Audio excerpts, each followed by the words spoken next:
thank you very much for inviting me here today. First of all, I'm going to put a disclaimer on my talk. I am not here to tell you how to safeguard children. You are all experts in that. You are the professional people working right now on the front line. I am a very boring academic. I work down the road at the university. I am now Pro-Vice Chancellor for Research and Knowledge Exchange, but my professorship is in socio-technical research, which is based on the research that I started doing a very, very long time ago, actually pre-smartphone, talking to children about risk and mobile technologies. So my thought was actually around giving you an overview this morning about some observations and some reflections on researching in this field for what is now over 20 years. But as I said, I am not here to tell you what to do in your jobs. You are the experts in that, not me. So this is where I work. I work at the University of Suffolk. For those of you that haven't been there, it is the most wonderful campus down there on the waterfront. I have worked there for 24 years in its various guises, starting off at Suffolk College, delivering higher education in what was a further education when I taught early childhood studies. I've taught a range of social science degrees, I set up the Masters in Childhood and Youth Studies, and then I went over to research probably about 2010, 2012, and came out of teaching. In that time, I've then built up our research, and one of our these are our many achievements that we are very, very proud of. But in that time, we got an outstanding award in the National Excellence Framework for producing world-leading research. And it always amazes me that actually quite a lot of people in Suffolk still see the University of Suffolk as a little university on a very pretty campus on the waterfront, and perhaps aren't aware of our research profile and actually that we are well known internationally for our research, especially our research on online safeguarding. So I have been very privileged to have been able to do a vast array of research studies in my time at the university, starting out, as I said, 2003, 2004, talking to children about risk and mobile phones. That's gone on to now write and research around safeguarding adults online, policing teen sexting. We wrote a book around organisational responses to social media storms. So how do educational institutions respond to social media storms right the way through from nursery, the Vanessa George case, through to the Momo, right the way through up to the University of Warwick and the WhatsApp incident with the rape chat. Most recently, I've also done some research and published around tackling domestic abuse and sexual violence and the role of technology in that. So I've got a fairly broad research history around online safety and online risk, although that is no longer now my day job. So looking back, over 20 years, what have I learned? I've learned that we're still not doing it right. We're still making exactly the same mistakes as when I was doing these talks for professionals, for schools, for parents, for government policy makers over 20 years ago. I still get asked the same questions. Well, what are the platforms then that are most risky? And why don't we just take their mobile phones away? And so it's really sort of, I think, looking back, it's sort of like, well, yes, things have changed, but also I would really question how much they have actually changed. In the timeline of since I started, so you can see Polaroid, most popular cameras on the market, has now come back into popularity. Commercially available mobile phones.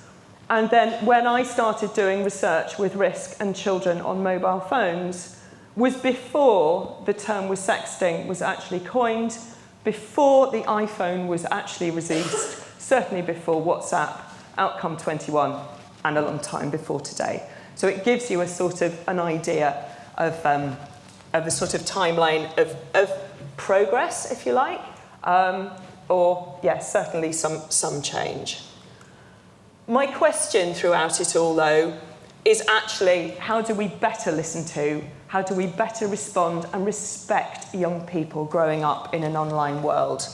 I have, throughout the last 20 years, got increasingly frustrated with adults who see themselves as the experts. We know everything because we're adults. Our job is to teach children and to tell them what to do. Children's job is to listen, be told what to do, and therefore obey it. It just doesn't work. We know that. And it really is time that we reflect back and think about how can we do things differently? How do we do things better? Now, underlying this attitude that we as adults know best, is this very sentimental view that we all hold of childhood.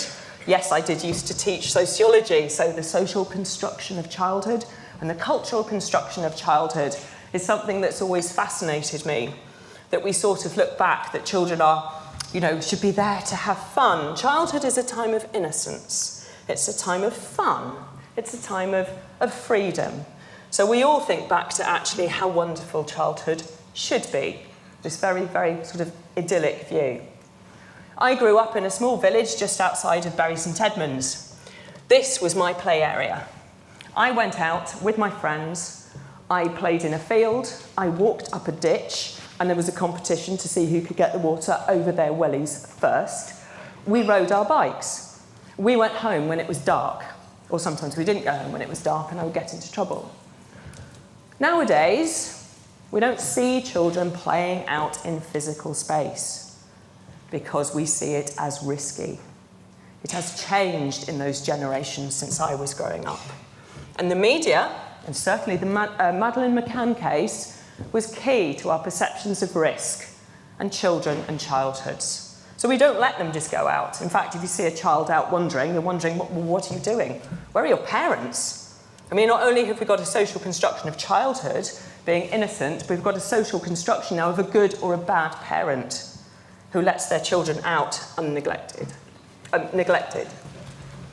So my point is, it's really as professionals thinking about actually, how are we viewing children? Are we taking this sort of Enid Blyton lens to what children should be doing? And therefore we don't particularly like what they happen to be doing now. Is it bias? Is it our own views? And how do we actually draw on and reflect on our own experiences to how we actually see children and childhood? Well, we might be a great parent. How are we judging others? When I grew up, children's media looked like this. It was the magic roundabout. It was at defined times. If you were off sick, you got the play school in the morning. It was repeated in the afternoon when you got in from school. There's a few nods here, so there's probably some of you going, I'm far too young to remember any of this. But I knew that when the magic roundabout came on, the next thing was the BBC News with the world. And my world was over. That meant upstairs, bath, bed. So children's media was very boundaried. It was very timed. Quite easy then, isn't it? Why on earth would I want to watch the news? That's just boring. So I would quite happily go to bed, probably with Enid Blyton. Children's media has now completely changed. It is 24/7. Children can access fantastic educational stuff and other stuff online whenever they want, 24/7. And they can do it through a wide variety of different platforms, objects, tablets, phones. So not only is it 24/7, but they have multiple access through all sorts of different things. So that's the situation now. Very different from the magic roundabout world. So looking back, it's really thinking about how do we, as professionals, think about children, risk, online, and do we take the memory lane approach of, well, it wasn't like that in my day, so, shouldn't have it, or do we actually take an evidence-based approach? Well, of course, I'm an academic, I'm a scientist, so of course I would advocate for an evidence-based approach, which is what I did through my career. Now, one of the first things that came out from my research was that children were using mobile phones to swap intimate images, to explore each other's bodies, to have romantic, intimate conversations with each other.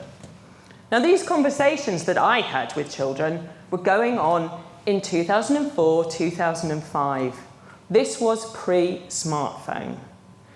These behaviours that are hitting the Daily Mail right now and causing us all concern are not new. And my argument was, even back then, the mobile phone has become a bike shed. Children are doing what children do, what they have always done. But it's a different space to where they are doing it. Now, this is quite an interesting analogy, because when I presented this at a conference in Holland, there were lots of really confused people in the audience who put their hand up and said, "We really don't understand this. You British are very odd. Why don't teenagers make love in bed and explore each other's bodies like everybody else? Why do you British make them do something behind the bike shed?" So it's a very cultural connotation, as I discovered. But actually, the behaviours were really no different. And they talked about the importance of their romantic relationships. They talked about the importance of intimacy. But they were just doing it using a mobile phone. As I said, this is well pre-smartphone. They were using Bluetooth technology at the time. Now, also, early risk indicators were around what we used to term cyberbullying. Oh, gosh, yes. Whole new thing.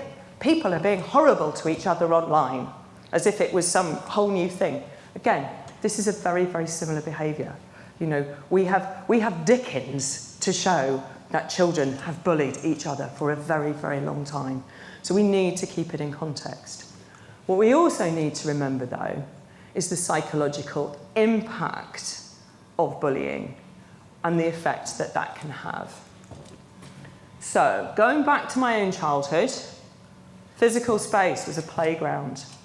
If you were bullied at school and somebody was really horrible to you, you would go home. You would walk through that village with the green trees, go home, shut the door, eat Marmite toast, watch the Magic Roundabout, whatever it was that was on TV. Now, I might have been worried about going back to school the next day, but that period of time, I was away from the bully. That is now different. It is very different. So that context, that 24/7 context, has had a real impact.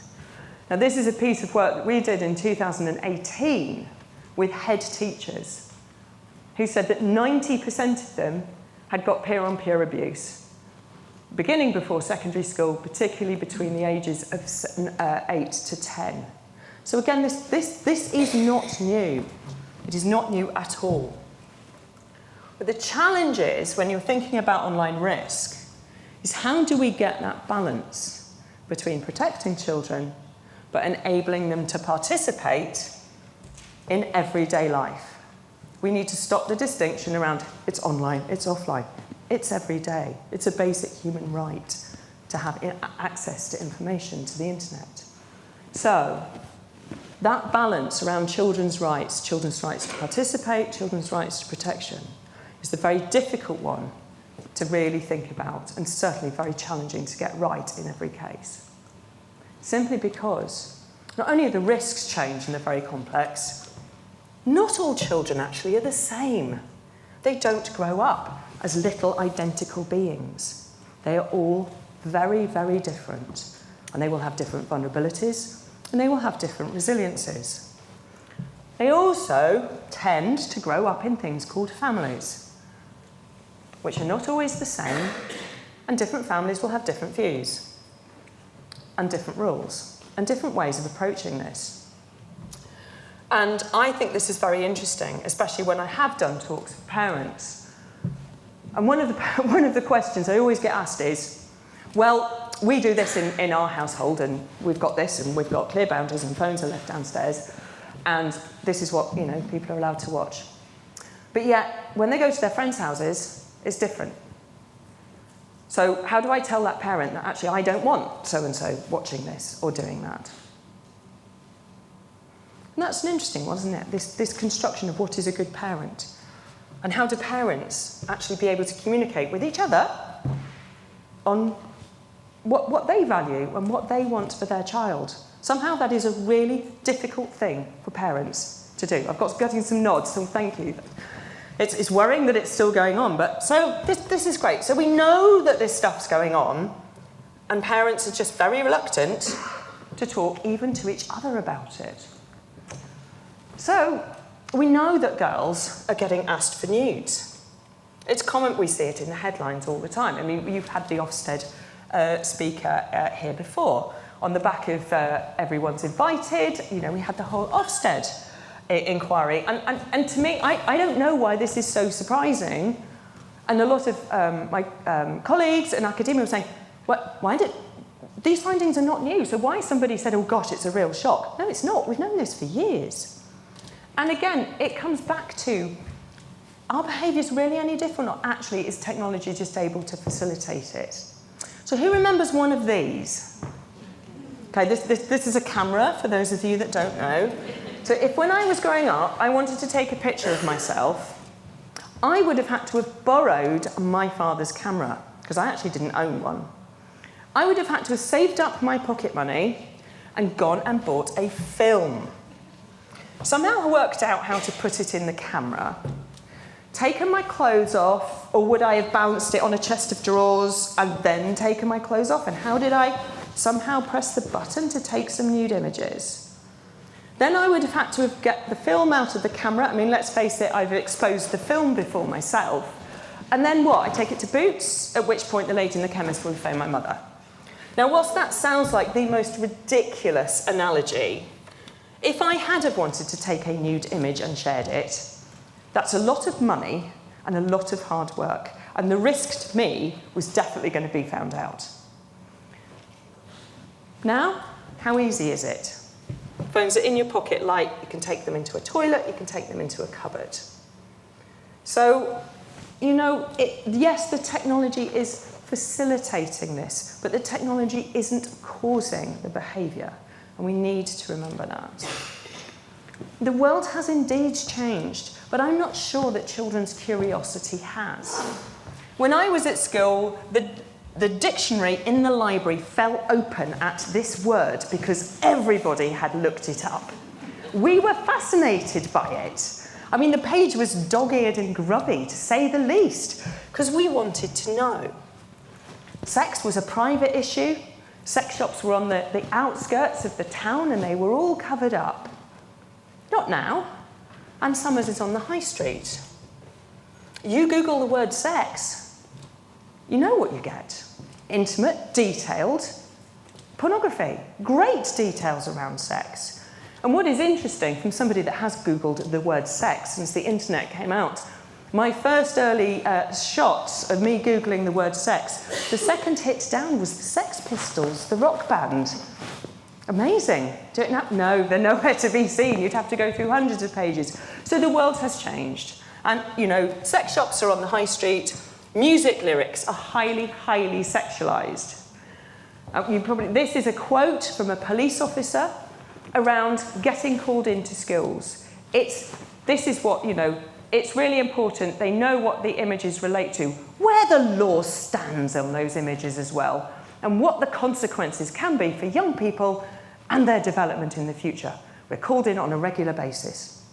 So this is the response to fairly often what is fairly normal behaviour. That's quite worrying, really. So this is another piece of research that I did with my colleague Andy Fippin. We looked at police responses to youth offending around the generation and distribution of images because of the law. We found it was an utter postcode lottery. Some police forces were well informed, understanding, knew the law, could also differentiate if the contact had been between an adult and a child, which is a very different risk, than a child and a child when it was consensual. So again, we've got this, not only is the law completely out of date, but we've got police forces all over the country, some of which are responding to this appropriately, and some of which are not. So God, that's pretty confusing, isn't it, if you're growing up? Well, I'm told it's illegal, but apparently it's not if I'm in Manchester. And yet, mainstream media has got a completely different attitude. You can buy sexting for women, This was a magazine, if you can see it, it's Your Guide to Sexting. So great. So we're actually educating women and encouraging women around sending nude images if you're over 18. But if you're under 18, you're probably being told it's illegal. Well, it all changes, doesn't it, on your 18th birthday? What's also interesting is they introduced a new law in 2014 to protect adults from having intimate images shared. So the message that we've been given to children is, if you're adults, you're protected in the law. If you're not an adult, you could well be criminalised. Well, that's, again, pretty confusing. And the Equalities Commission even set up a helpline to protect adults who'd had their intimate images non-consensually shared. Where did children go? They got a helpline? And this helpline are brilliant. I've evaluated it 3 times. They are absolutely fantastic in getting images removed. They are brilliant.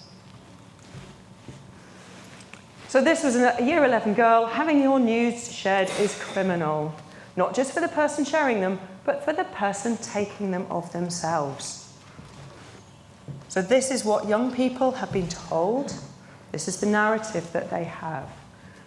This prevents reports. So this is why young people are not coming forward. This also can exacerbate risk, because if they're being groomed and they're being coerced by an adult, quite often they are very frightened to come forward. So, what a confusing world. We tell children to go to Google to do their Shakespeare homework, to look up something for geography. If they look up the word sex, as I said, they certainly don't get the Dorian Kingsley version of the facts of life that we would like them to have. Yet do we talk to them about that? Do we actually say, we've barely even got a comprehensive sex and relationships curriculum, which has now got so many caveats in it. So children are going to go to Google. So it's a pretty confusing image, yeah? Pretty confusing messages. And so from sex to violence. Children are also being exposed to a great deal of violent imagery, whether that's in games, and this is where my talk about different families, different rules. I once gave a talk to it was a mother's group, and the mother said to me, it was really interesting what you said, and I really liked what you said about families, because my son is 8. And I don't let him play Call of Duty, but his friend has got it. And when he goes to his friend's house, he plays it. And I said, well, have you spoken to his friend's mother about how you feel? And she said, well, no, because then my son will get bullied because he's a wimp. And I went, well, these are your values, this is your son. And then she said to me, well, I am really worried, because we were watching something on television the other night, and we were on the sofa with my 6-year-old daughter. She said, we weren't watching anything dodgy. It was, something quite fine. And he turned around to his mother and said, Mummy, she's got a real rape face on her. She said, that sort of language comes from her. I said, well, if that's not a reason for you to have a conversation, that's now the language that your son is using, I don't think I can give you really any further advice. So it's very challenging, yes, for parents. It's also really challenging for schools and for institutions. They send out information, they're doing all this, but they're savvy. When their parents go out, their siblings and their friends let them play games. So this is what I mean also about families. So yes, parents might do this. Schools may be doing a good job, but they still play these things. This was my horror. This is Amityville Horror, if you don't recognise it. I was 13. I was in America. My cousin was 15. She made me watch it. It gave me nightmares for weeks afterwards. But I was able to console myself with the fact this was make-believe. It was pretend. It was a story, a bit like Enid Blyton. The horror that our children are watching is not make-believe. It is real. I went into a school a number of years ago when the beheading videos were doing the rounds. And a teacher of year 7 said to me, I have got a real dilemma. He said, my students are sharing this video and saying, have you watched this, sir? It's really cool. And he said, I have not watched it. I do not want to watch it. But how do I tell my students I don't want to watch it?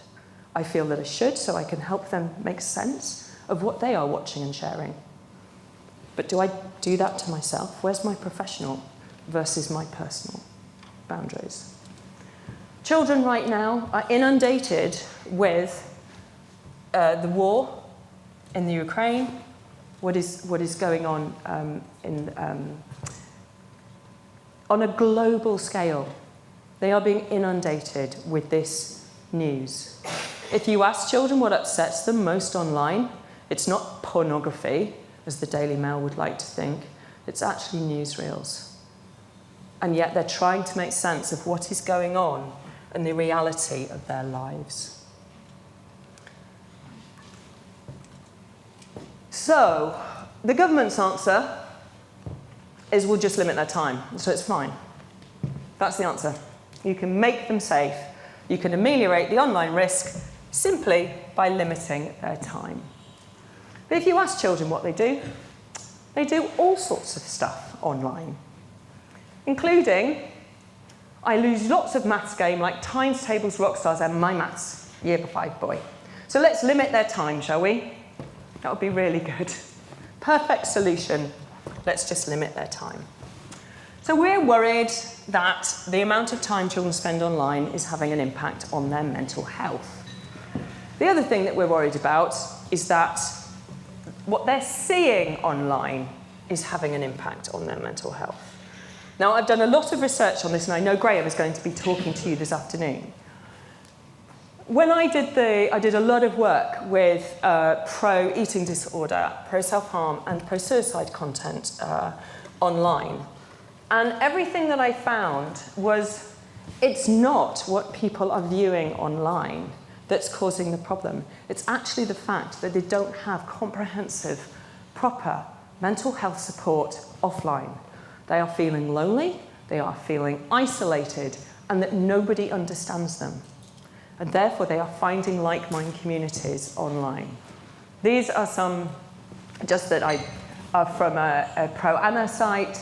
But what's amazing is they also find a lot of reassurance and a lot of support.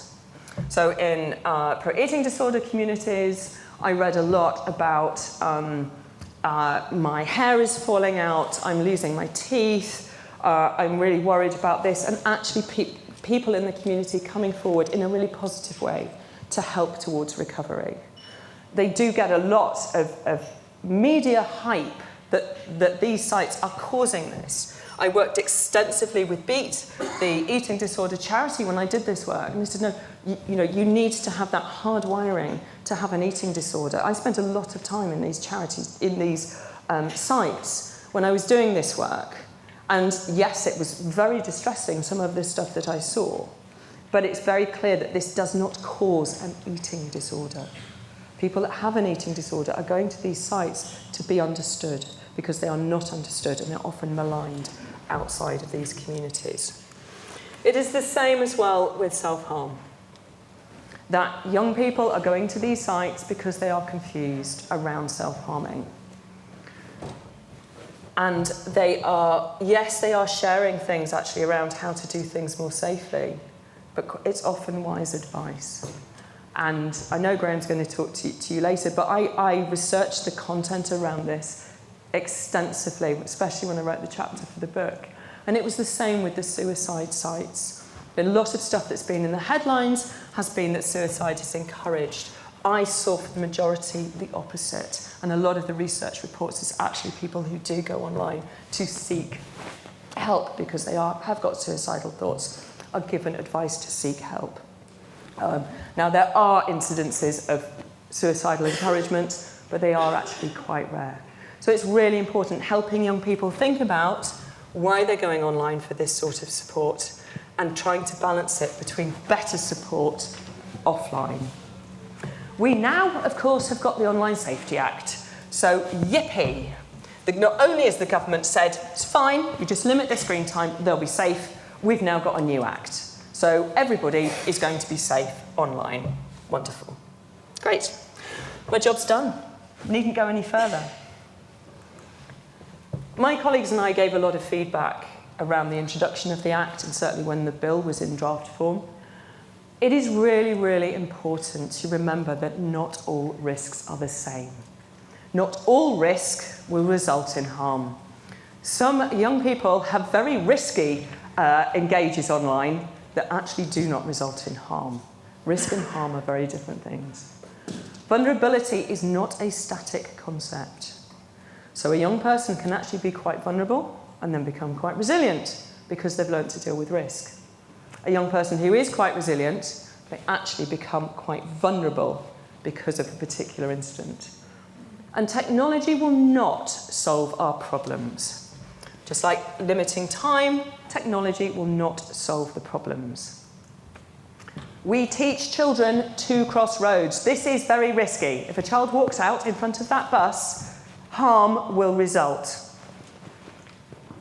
I grew up with this, the Green Cross Code. No, I do not have it framed in my house. I saw this in an antique shop and just had to take a photograph of it. So we teach children to cross roads safely. How to deal with, how to recognise, and how to respond to risk. This is interesting. This is a girl in year 6. And I said to her, if we could make the internet a safer place, what would you want? And this was her reply. And she actually, when she spoke to me, she said, get rid of Facebook. If there was, it would make the internet a better place. I mean, I'm not on Facebook, Mum and Dad. He's on it like this all the time. And that's how she described her dad. And she wanted a better relationship with him. She wanted to be important. And she was like, hello, I'm here. Now, that's not Facebook. I mean, how many adults do you see, constantly checking emails, sitting, used public transport, parents, children just sitting there constantly on a screen. So it's up to all of us, I think, to think about, it's not just our screen time, but actually how does that have an impact on our other relationships? We have got really adultist agendas in this field. We need to do something about all these problems. It's all done online, so tech companies should sort it out. That is absolutely what is, written within the Online Safety Act. Yet young people want something very different. They want to learn how to think critically about what they see. They want to know who they can talk to and who can help. And celebrities, being wonderful parents, tracking their children rather than finding out where they are, is also not helpful. Yeah, this is just not the solution. So again, having conversations with children, if their parents have got trackers on their phone, actually have a conversation with them. What about your right to privacy? Do you track your parents? Is that right? How does it make you feel? Because what is definitely happening and what we're seeing at universities is that a lot of students and young people think it's fine for their partner to be able to track them on their phone because they've grown up with it, because the parents did it. You think about that in the light of coercion and control and domestic violence, it's a big risk. So, county councils or playgrounds. If a parent takes their child to a playground and leaves them there, goes off to Sainsbury's, comes back, and their child has fallen off the slide and cut their knee, is it the county council's fault for providing that playground? So why do we blame internet service providers for online risk? It's a virtual space, it's a physical space, they both have risks. This is a slide that one of my colleagues uses a lot, and he's just said, oh, this is like bashing my head against a brick wall. It's like déjà vu all over again. We have been going round and round and round in circles for the last 2 decades. It is time that something changed. We have got to understand online safety. You cannot make the vulnerable safe. You can mitigate risk and you can reduce the likelihood of harm, but we can't make it safe. We can help them become more resilient. Typically, we just stop access, we monitor, we track, and we control, and that we know does not work. That is one of the main lessons that we have learned. It is much better, and some of you who did the harm reduction approach to drug taking years ago, we've got to accept it's happening. Understand that it is really complex. Abstinence is not the best outcome. It's really important that we don't judge. When young people come across a judgmental attitude, that's when they stop coming forward. They stop coming to seek our help. We've got to give young people a voice. They have got to feel not a tokenistic, oh, well done, we got consulted, but really, what do they want? They need to be the agents of change around this. This is their worlds.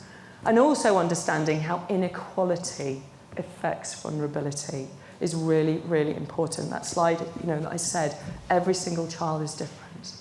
And inequality has a huge impact on vulnerability. This is the model that we developed quite a few years ago. It's based on Bronfman Brenner, that those of you that showed the ecology of human development. But those big attitudes, rights, and ideologies are also just as influential as how we approach safeguarding. If we say children need to be protected at all costs, is one ideology. Or do we say, actually, children's rights, they've got the right to participate in this world, but to do it in the way that hopefully will reduce some of the risk because we can help them with resilience. Mass media, industry, the legal system. The legal system has got a lot to answer for children actually being made additionally vulnerable when they've shared a nude image because they're frightened to come forward. The wider community, the constabulary, how that they respond, national advice lines. People really can help or they can hinder. On the back of Everyone's Invited and the Ofsted report, the government invested in a harmful sexual behaviour helpline. Don't know if you used it, but they said, right, this is dreadful, we've got to respond to this, so we're going to set a helpline up. And they did. My colleague and I evaluated it. We did this for the Home Office. Just as we started the evaluation, they said, great, it's great that you're doing this. By the way, the funding's running out, so we're going to close it down in 3 months. Wonderful. So that ring actually does have a really important impact on keeping children safe. Those wider relationships, close relationships with friends and families, but also that individual will come into this very complex nest of factors with both some risk, but also some resilience. So we need to think about how do we shift towards the resilience. This is one of the messages that's come out loud and clear over 20 years from young people. They want to be listened to, they want to be understood and not judged. They've also found their own way. They know things. This is a lovely quote from Year 5. She knew that if she typed something in, that she saw something, then you have to be careful and what you choose to look at. So we can have these conversations with even quite young children, that if you do see something that you don't like or that upsets you, talk to a trusted adult. Make them know they will not get into trouble because they have looked at something because they think they shouldn't. There is now a huge shift towards digital resilience, the move away from online safety towards digital resilience. And there are some great tools if you haven't come across them. There are some wonderful tools out there, not moving massively away from the very old CEOP videos, towards online resilience. This was done for Cornwall. It's done under Creative Commons, so anybody can use it. My co-author was key to developing this tool. It's really good, and it helps give professionals an idea of, actually, is this okay at this age, or actually, is this quite a risky behaviour? And they did it talking to young children. There are also some other fantastic resources out there. If you haven't come across the Professionals Online Safety Helpline, the UK Safe Internet Centre, how to report harmful content. Telling children you can report harmful content is really powerful, that they can do that themselves. And the Mary Collins Foundation do an amazing job supporting children and families who've been sexually abused online. There is some other great stuff out there. There is a brilliant resource by Southwest Good called Let's Talk About Porn, which we evaluated with sixth formers. The feedback from the sixth formers was, we needed this when we were 11. Sex Ed for Grown-Ups, absolutely brilliant book. This is what I always hear from professionals. We need the latest up-to-date information. We do not have time to go out and find information. There's so much of it out there. I once did a mapping exercise years and years ago, and I was like, oh my goodness, there's so much of it. And some of it is dreadful. Some of it is out of date, some of it is condescending, but there's also some really good stuff. If you want a comprehensive one-stop shop, and if you haven't found it, go to Project Evolve. It's sponsored by the UK Safe Internet Centre. They have done the job for you. There is every lesson plan, every resource that you will ever need for anything to do with online risk, resilience for young people is there, and it's all free. Thank you. And I'm just about on time.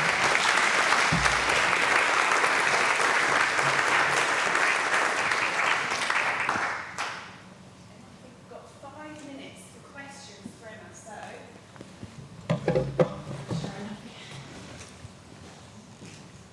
Hi Emma, you mentioned early on about parents, and so you said about the tracking.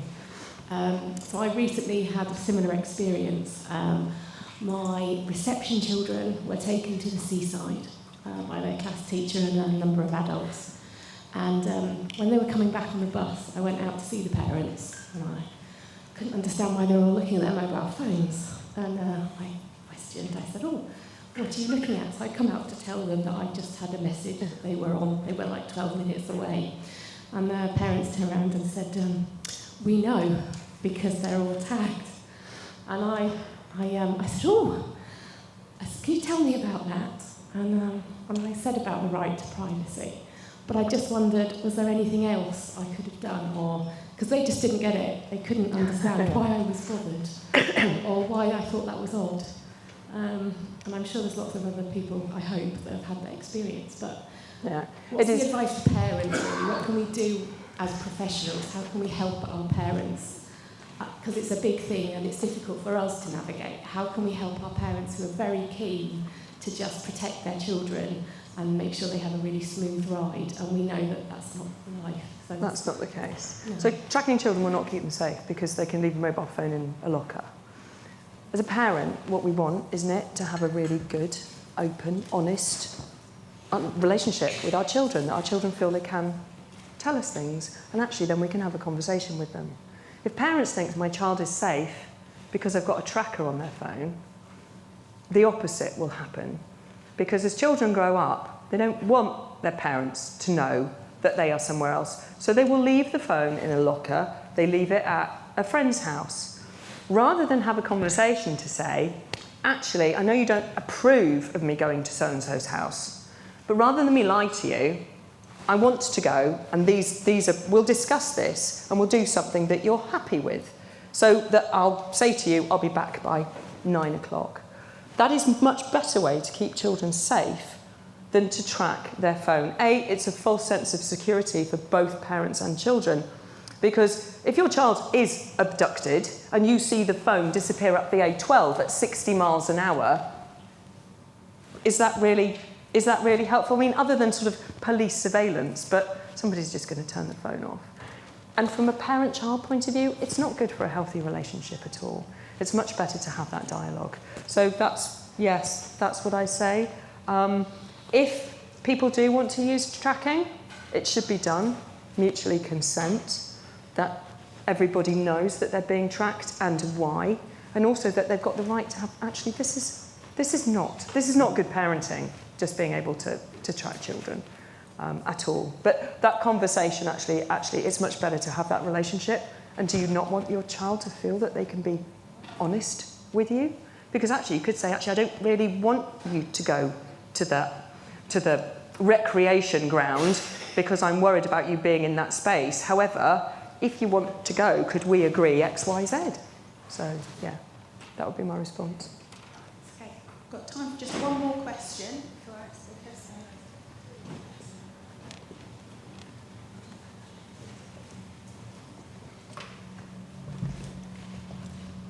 Hi Emma, we've had an issue just in the last week at school around a child having an online relationship with AI.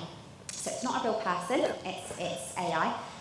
It is a very seductive image of AI, and he is only 7. So it's happening, obviously, probably with lots more children that we don't know about. I just wondered how quickly kind of the research and advice for schools around that sort of thing is going to speed up, because obviously our parents and us really have no idea how that works. So yeah, I just wondered if there was anything going into research around that. Yeah, that's a really good question. And the whole AI space is one that is A, fascinating, B, terrifying, but also could be incredibly empowering, used in the right way. We do know that there's a huge increase in the amount of AI-generated images of child sexual abuse, some of which are generated by children themselves. We are catching up with that. The best place to go is the Internet Watch Foundation. They are the ones that are leading a lot of the research and also a lot of the advice around responding to images produced through artificial intelligence, but also text around artificial intelligence.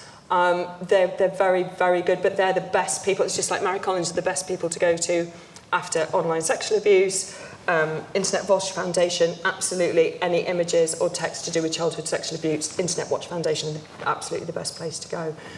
We are catching up with it, but it's as I say, it's an equally fascinating and equally terrifying space at the moment. But it's really important that what we don't do is ignore it. And that's a really important case that you brought. It's really important that that can be discussed safely with others, because probably other people are beginning to see it, and how then do we best respond to it?